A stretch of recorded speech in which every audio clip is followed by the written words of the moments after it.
Welcome to Fletcher. It's just thrilling to have all of you here this afternoon. My name is Laurie Hurley, the Associate Dean of Admissions and Financial Aid. We've spent the last few months reading about you, thinking about you, talking about you. We know you really well. So it's great to see all of you here. Welcome for those of you who are here for the first time, and welcome back for those who've visited before. So the next 2 days are jam-packed with a lot of activities and panels and people to meet, and this is the time for you to get beyond the admissions office and get beyond our website and really meet the members of our community. We have a fantastic alumni panel coming up in a little bit. We have lots of current students for you to meet, faculty, staff, students, so pick their brains and really learn about this place because we know you have some tough decisions to make in the next few weeks, and life is full of choices. Some are easy, some are hard, and some are game changers. And coming to Fletcher is a life-changing choice. And there's no one better to tell you about that than our fantastic dean, Jim Stavridis. So I'm going to kick it off to you. Thank you very much. Well, thank you. That's very kind. Thank you. Thank you. Well, wonderful to be here. I'll start by just echoing what you heard from Lori, which is, above all, congratulations. This is a tough cut to get into the Fletcher School, and I'll tell you how I know that.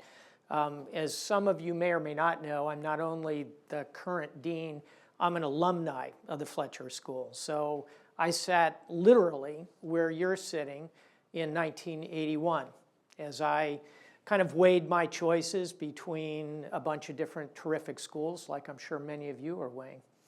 But I know it was a very tough cut to get into the Fletcher School, not because I got in, but because my beautiful wife, Laura, got rejected by the Fletcher School.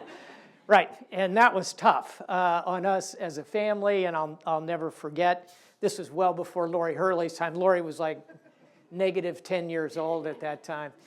But it is an incredibly affirming, congratulatory moment for all of you to be accepted here. So that kind of brings us to choices that Lori spoke about. And so we'd like to take that one chance we get to make a first impression and make a good first impression for you.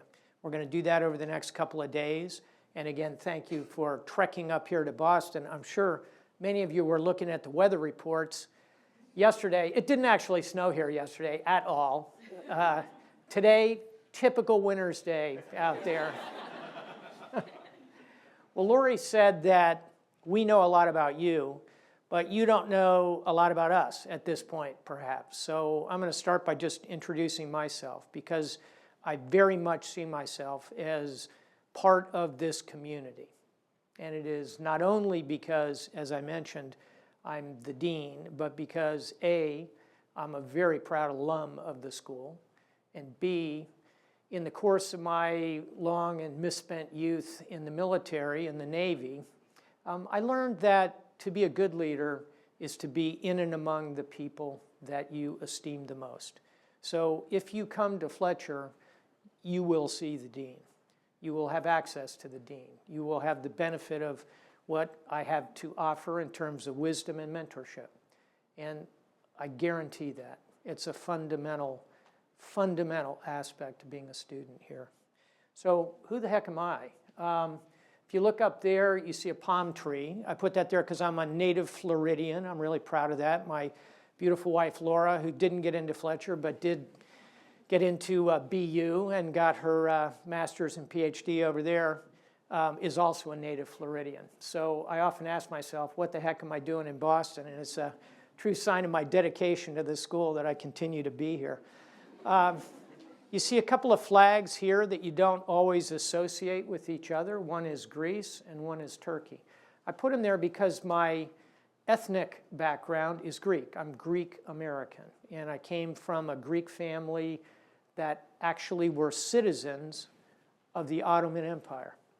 And about 100 years ago, these Greeks who lived in a place then called Smyrna, today called Izmir, were, shall we say, invited to leave and moved on. They became refugees and came to the United States in 1922. So those two parts of my background, that ethnicity as a Greek American and the geopolitical turmoil that my grandparents experienced that launched our family here, informed my life, as you would expect, and informed my worldview. So I put them there. And in a kind of a little footnote to that history, that's the American Embassy in Athens, Greece. 1922, my grandparents leave as refugees, and they stop briefly in Athens, and they come to the United States of America through Ellis Island, of course. 1922. In 1992, 70 years later, I go back to Athens, and I pay a call at this embassy, and I get ordered to take my Navy destroyer and drive it to Izmir, Turkey, the very city my grandparents came from, for a goodwill visit. Think of the irony of that in only 70 years. Pretty remarkable. As I mentioned, I had a long career in the Navy, about 35 years. Along the way, the Navy sent me here to the Fletcher School. So I spent 2 years doing the MALD and then was able to complete the PhD sometime after that. So I'm an MALD 83, PhD 84, kind of chronologically. Spent a lot of time in the Pentagon and a lot of time at sea. Those were my two sort of touch points. And right before coming here, I spent 8 years, almost 4 years in Miami, Florida, my hometown, as the commander of U.S. Southern Command, kind of in charge of military-to-military relationships south of the United States. And then I went to NATO and became it's a great sounding title, Supreme Allied Commander of NATO. Best title I'll ever have, until I became Dean of the Fletcher School. And like you, I hope that my family is the center of my life. That's my Basset Hound, Lily. She makes appearances here from time to time. That's my wife, Laura, and I have 2 daughters. That's Christina. She works at Google. She's married to Jimmy, who's a doctor and a Penn grad, and is down doing his residency in Atlanta, where Christina works with Google. And that's Julia, my younger daughter, who is a young officer in the Navy. And that's our first and at the moment only grandchild. Her husband is also a doctor. He's a neurosurgeon. So that's my little family and a little bit about my background. I hope to learn that much about all of you over the next couple of years. So here you are. You're at the Fletcher School. Let me put a little bit of the school in context for you. And I'm going to start by just walking around this world that we're all spending a lot of time watching. Fletcher is the oldest graduate school in the United States of international relations, purely international relations. It was founded in 1933 by a donation from this character, and it came in the middle of the Great Depression. And I think there's something appropriate about that because the school has continued through those years being very, very engaged in policy internationally. And just some fun numbers. Back in the day when the school was founded, it only cost $300 a year. We have increased that slightly. We had 9 professors, 4 administrators, only 13 courses, 21 students, 3 of whom were women, which I would argue is actually surprisingly progressive for that period of time. That's the announcement from the first year. I hasten to say, still only 1 dean. So we have kept administrative costs to a minimum in that regard, nothing else. But today, it's a very different world than 1933. It's a world that moves at accelerated speed, that is utterly transparent. And if you were standing on the moon looking at the world today, think about the complexities of it. To mention a few, here in the United States, we have many positive aspects, but we have many challenging things as well. This is the G20, the previous president. That's political capital. The question is, how are we deploying that with this new administration? We have a strong economy at the moment, but some very weak underlying fundamental challenges. We have a very professional and capable military, but I would argue we reach for that instrument too often and too rapidly. We're a young nation here in the United States. Immigration helps us. We're having a kind of a faux debate about this at the moment in this country, but over time, for a nation, destiny is dependent on demographics. This is a young country. Immigration helps us. But what has happened in the most interesting way over the last 10 years, maybe 15, maybe 20, is the rise of the rest. Today we have a much more complicated multipolar system, obviously, starting most obviously with China. But I would argue when the history of this century is written, 500 years from now, people will look back and determine that the most dramatic change is here. It's going to be the rise of India, not of China. The question is, of course, how we manage to weave the geopolitics of all this together in a way that avoids what some have called the Thucydides trap. Europe, complicated at the moment. Centrifugal forces pulling it apart. These are riots in Athens. This, of course, is the European Parliament. Russia and its place in that system, increasingly questioned and complicated.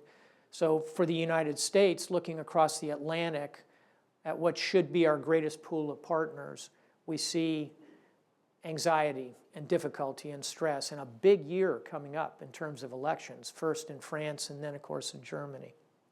What else do we see? We look down from that moon, and several years ago we saw scenes of great hope in the Arab Spring, as it was called at the time. How'd that turn out? Not so well. And I would argue this extremely challenged region of the world will continue to require the attention of people like all of you as you graduate and think about how to resolve some of the horrific challenges that come from this part of the world today, where we also see, by the way, rising entrepreneurialism in parts of the Middle East, Egypt, Tunis. We see stability emerging in small pockets and places. How will that story turn out? What else? We look to the south, to Latin America and the Caribbean. View from the United States. On the one hand, are we going to seriously build this, quote, big, beautiful wall? Epic geopolitical mistake. On the other hand, what happens to the big economies? This is Sao Paulo. This is a region of the world that is blissfully free of the possibility even, I would argue, of a military conflict. It has enormous potential. What will help Latin America and the Caribbean reach that potential, given that today it still has one of the highest levels of poverty, surpassed only by Africa, which has, conversely, 7 of the 10 fastest growing economies, but still the highest level of poverty. These are the kind of challenges that all of you will grapple with here at the Fletcher School, and I'll add one more to the mix, which is the environment.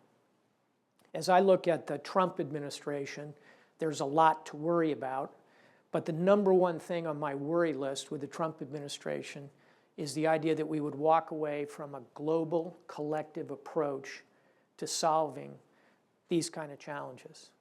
I spent my life as a mariner, and I will tell you the melting of the polar ice caps, in particular, obviously in the Arctic, is real. It will change the geopolitics of the world. It will present real opportunity, but also the chance for real conflict. That's part of what you will grapple with at the Fletcher School. So I guess the question is, if you agree with me that this is an incredibly challenging but fascinating and interesting basket of challenges, what do you think? What can you learn here at the Fletcher School, and what is the structure of this place? Well, let me start with all of you. Students are the heart of this school. We look at every student as a work of art, every one of you. And I guarantee you that is our ethos here. And that is the most fundamental aspect of the Fletcher School in my view. It is the community of fellow students, faculty, administrators, and alumni. I would argue this is our greatest strength. is our diversity in this regard. And this is what a typical class looks like. We don't know yet the composition of your class. This is kind of a synthesis, but in really round numbers, we bring in about 300 people a year, under 200 in the MALD, Masters of International Business, 35-ish, MA, 20-ish. This is a small program, a Masters of Laws, a post-JD degree. We'll bring in about 10 PhDs a year. And this GMAP is our executive education program, done at distance. So in terms of number of people floating around here, you can take about 60 off this, and you'll see about 240, 250 people on campus in each class. And as you can see, it's incredibly diverse in terms of where they come from. We like to say rather cutely from A to Z, Afghanistan to Zimbabwe. And running about 55% US, 45% non-US. We're seeing a little bit of a downtick in international applications, probably due largely to the strength of the dollar. Typical day, about 50 native languages spoken around here. It's an extraordinary environment. And it's what really pulled me to come here, is to be part of this kind of diversity. So those are a little bit about the students. And I should also mention 600 previous employers, 180 different undergrad institutions. We don't tend to get clusters from any one place. And we have lots of Peace Corps and US veterans and their equivalents from lots of other nations. A lot of people with service DNA. So that's the student kind of population coming here. In terms of degrees, as I mentioned, we have the Master of International Business, the GMAP, the Executive Ed program. LLM is the Master of Laws. These are both relatively small. This one is off campus. The key programs are really those mauled heart of the program. We have a very strong career services group, very strong. We have 8 full-time people here, and our latest employment statistic from the class of 16 are employed 97% in the sector of their choice. We're very successful at putting people into jobs, and not just jobs, but the right kind of jobs. We have an incredibly active alumni network that is part of this. So professors, you'll hear more and see more about a variety of them. I'll just highlight 3 of them just for the heck of it.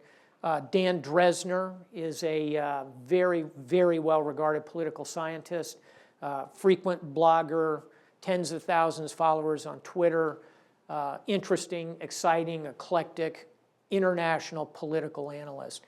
Kelly Sims Gallagher runs our environmental program. Here's how good Kelly Sims Gallagher is. 3 years ago, the White House called me and said, hey, we need Kelly Sims Gallagher to come to the White House. Really? Why?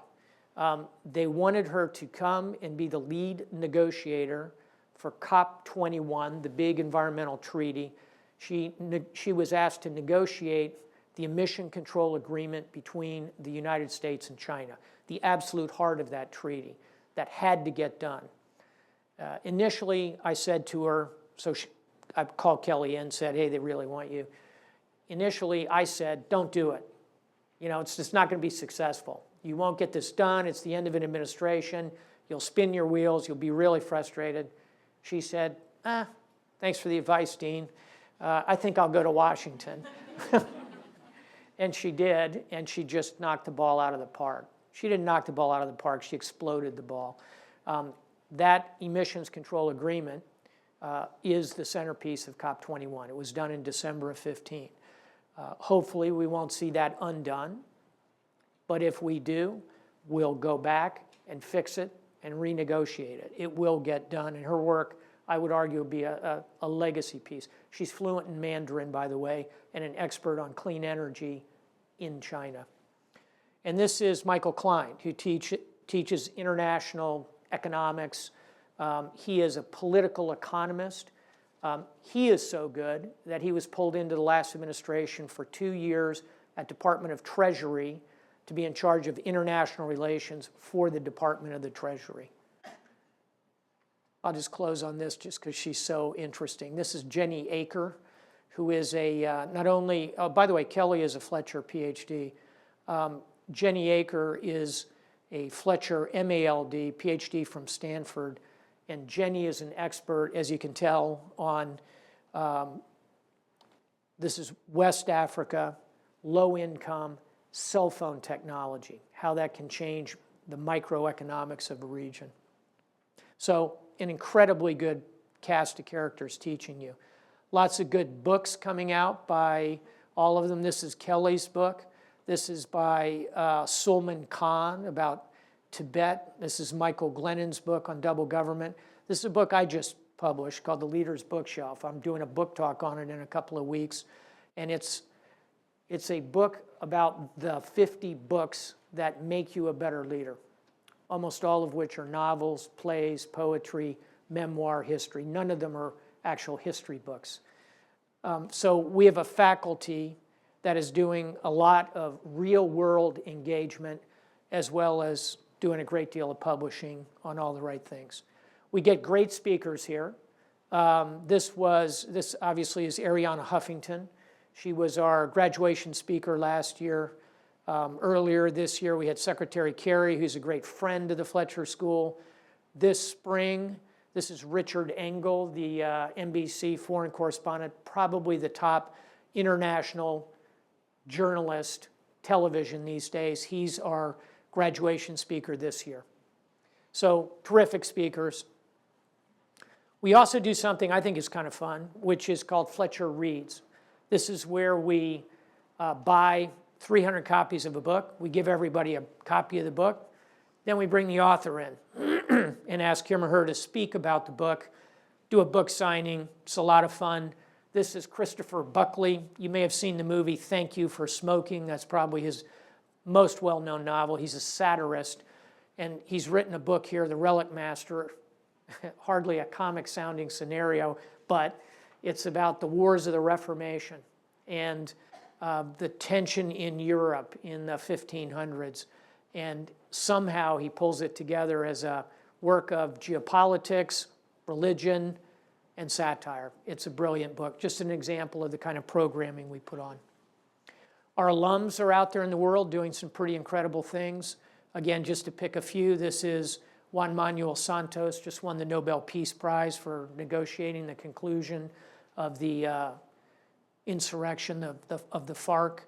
Joseph Pelosi, you'll never guess what he does. He's a Fletcher graduate who is a world-class bassoonist and the president of Juilliard, which is the greatest school of music in the world, Fletcher graduate.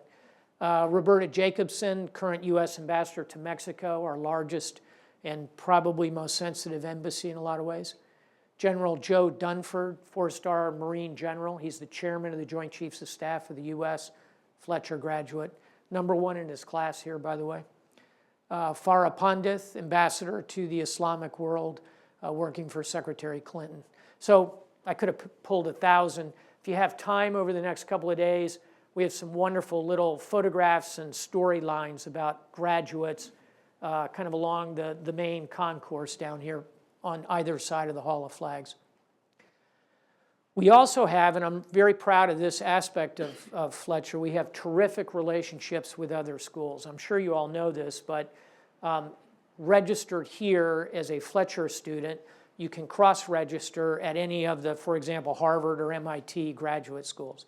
So when I was here doing the MALD, I took, I think, 2 courses at Kennedy, 1 at Harvard Business School, and I audited a course at Harvard Law School, just because I wanted to kind of catch the flavor of the other places, or there were a couple classes I really wanted.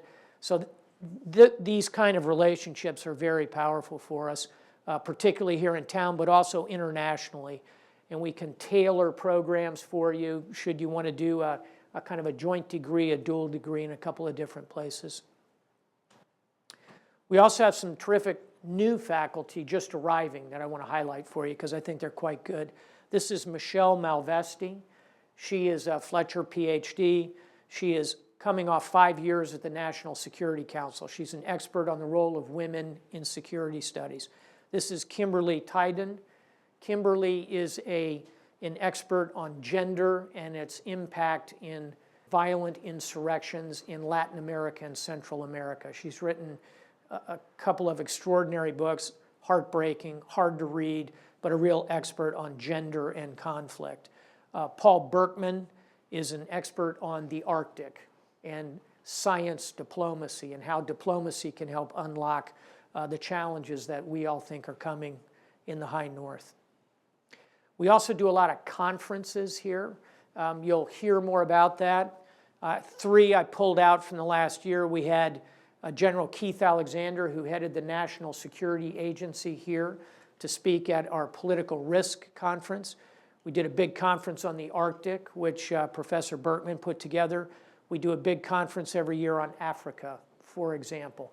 We do probably 10 of these a year. They're all student-run and student-led. And it is a terrific way for networking and contacts, as well as the actual content of the events. What else is going on around here? We have something called the Murrow Center. This guy is Edward R. Murrow, top journalist from the World War II era. His papers are all here. We've built a center around it that focuses on public diplomacy, on social networks, on how to move messages, all of that packaged up under this Murrow Center. We have a television studio, pretty good one, highly utilized, as well as active contacts through all the networks. One of my endless frustrations at the Fletcher School is that we have all these beautiful minds, all these brilliant professors and students. How are we taking the intellectual content that you are all generating and moving it into the world? The answer is with a Murrow Center, with television and social networks and connectivity to them. We demand to be relevant, to matter, to actually change things in the world. Sometimes people say, you know, Dean, I really like what I see at Fletcher, but you know, I'm kind of all about Washington. You know, I want to really go to school in Washington. And there are some good reasons to go to school in Washington. Listening to that, one of the things we have created is a very vibrant and strong partnership with a think tank in Washington, one of the top ones, the Atlantic Council, where we do most of our events. I think some of you may have been at the Atlantic Council at the event that Lori Hurley led last week. We get a lot of our speakers there. We really work hard to have that Washington footprint and Washington presence because we're listening when the students tell us, you know, I really want to be in Boston. I want to have that Athens of America kind of experience up there, but I also want to be able to tap into Washington. You can do that through this Atlantic Council opportunity. We also do a lot of executive education, and that's important for you because it opens connectivity for jobs. We do a lot of this with a wide variety of different companies and governments, and it is something you can become involved in over time here at Fletcher. So what are we doing about the curriculum? Well, first of all, you're looking at this and you're saying, why is Hugh Jackman in this presentation? And the answer is because my wife says that every good presentation has a picture of Hugh Jackman in it somewhere. There he is. We think that one of the most interesting aspects of international relations over the next decade or two is going to be biology and the way that sequencing the human genome and human life extension and human performance enhancement have the potential to change how the world works in the most fundamental ways. So here we're building additional courses in that give our students the opportunity to look at this world of biology. We also worry a lot about cyber and cyber security, but also cyber policy. We've just hired 3 faculty members to focus on cyber, including everything from its impact in the world of development to security to the environment. So biology and cyber. And we're also convinced we need to do more, think more, and understand more about Africa because of the size of the continent, because of the population and the way it's moving, and the potential both for good and bad in the environment there. What else? We are focused on the role of women and gender. We've just created a special field for the study of gender. We've hired several terrific professors, including Kimberly Titan, to bring focus to this area. Our belief is that the role of women still untapped, uncharted in many parts of the world, and even in the, quote, advanced world, unquote, we are not getting done what we need to get done. So bio, cyber, Africa, women, what else? Social networks. And this moves not only on studying how public diplomacy works, but we have, for example, an extraordinary course on public speaking, how to create a presentation, how to speak effectively, how to get on your feet and move a crowd. We like to think practical skills are often as important as academic and intellectual school. Those are based out of this Murrow Center, but also include the social networks. At the top, by the way, is the world according to Facebook. The brighter the white, the higher the concentration of Facebook users. And lastly, we are upping our game on Russia.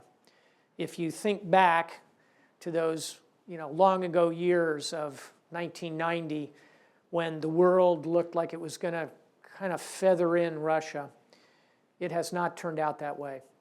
And Russia has challenges, potential, many opportunities, both to be a spoiler and to be a force for good. How does that fit into the international world that we study here at Fletcher? Well, let me wrap up with just 3 more slides. First, I've alluded a couple of times to the election of Donald Trump as president. And that has, let's face it, created a lot of controversy. And not only amongst our U.S. students, but amongst our international students and between our U.S. and international students. Our key approach at the Fletcher School is that we will debate anything, we will argue about anything, we will talk truth to power, but we're going to do it like this. We are going to disagree with each other, and you will be disagreeing frequently with your classmates and your professors. But when we disagree agreeably. We understand the difference between polemic, the difference between anger and argument. That's a fundamental here at the Fletcher School. We watch that very closely, and I'm content that you'll find this kind of atmosphere here. And it's also a place that conjures up Wikipedia to me. Why? Well, Wikipedia, as I'm sure you all know, is the greatest body of knowledge ever assembled. In relative terms, greater than the ancient library in Alexandria, greater than the Library of Congress, greater than Widener Library down at Harvard. Greatest collection of knowledge ever. How is it created? It is not created by 12 really smart Fletcher students locked in a closet writing those articles, right? It is created by all of us. Every day, tens of thousands of people input into the wiki. And every day, millions of people draw out that knowledge. It is the perfect example of the fact that no one of us is as smart as all of us thinking together. No one person, no one nation, no one alliance, no one of us as smart as all of us thinking together. The vision statement of Wikipedia is terrific. It is very simple, like all good vision statements, just a sentence. Their vision is a world in which every human being can freely share in the sum of all knowledge. Our theory here at Fletcher is that by the kind of collaboration we've talked about, by taking on these hard challenges, but doing them collaboratively, together, we can create the sum of all progress in the 21st century. So last slide. I always say any good presentation should have a poem in it somewhere. So I'm going to quote you a couple of lines from a poem, a very dark poem, a pessimistic poem, written in 1919, almost 100 years ago, by William Butler Yeats. The poem is called The Second Coming, and it begins with this, with the image of a falcon flying. The first lines of the poem are widening, widening, widening the gyre. The falcon cannot hear the falconer. Things fall apart. The center cannot hold. Poem written in 1919, very bleak period. After World War I, you can just see the edge of the Great Depression coming. You can see that center falling apart. At the end of it, the last two lines in the poem are, "And what rough creature, its hour come round at last, slouches toward Bethlehem to be born." Yeats very clearly foretold the agony of the 20th century, where we failed miserably as a world. We, all of us. 80 million people die in the First and Second World War. There's a global depression brought about largely by tariffs and tariff barriers. Fascism rises. It is a disastrous century in every regard. So I quote it to you because, A, I quoted the poem in my application to the Fletcher School. Put it right at the top. Neat little trick. And I said then, and I say it to you over 30 years later, that if the center is to hold, it will be because of places like this, because of people like you. Welcome to the Fletcher School. It's great to have you here. Thank you.